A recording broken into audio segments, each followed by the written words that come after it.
Hi all, it's me again, Sabit Christopher, taking you through this time the workflow or the specific stages you're supposed to go through when you're doing data analysis. So we are going to go through 6 stages, and I will explain briefly as maybe for the few minutes we are going to be here.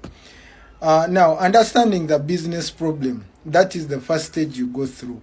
So this is the starting point, as without understanding the business problem, or our solution won't be able to address the business needs. So do I want to increase the sales? Is the customer retention my main goal? What will happen if I discard some services in the next quarter? Something like that. So those are the problems you first ask yourself before you start doing data analysis. Then after that, we go to the second stage, that is data preparation. You're given data, you're supposed to prepare data. So in data preparation, there are maybe I can say 2 main things we look at. We look at data profiling and data shaping.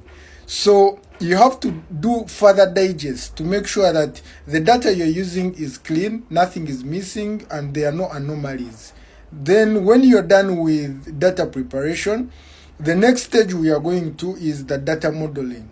You may be having data, but it is split into around 5 fact tables, and you have to join the 3 or 5 tables to come up with one. That's what we call data modeling.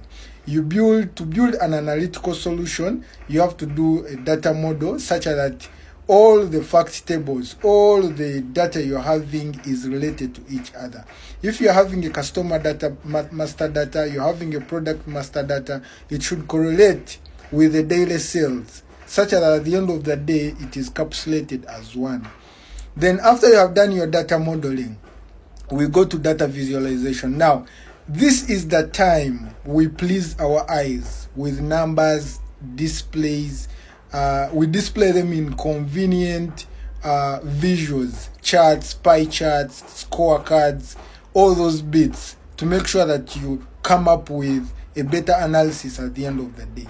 Now, the next stage, that is now data analysis. So you analyze what you have already put in the visuals. So having a nice visual is fine, but it needs to provide some insight to the person looking at it. So that is in data analysis. Then after you have analyzed your data, then there is the last part, which I can say is the informed business decision. This is the optional phase, and you could have been excluded from maybe the solution, but at the end of the day, we are doing all this to have business decisions taken of.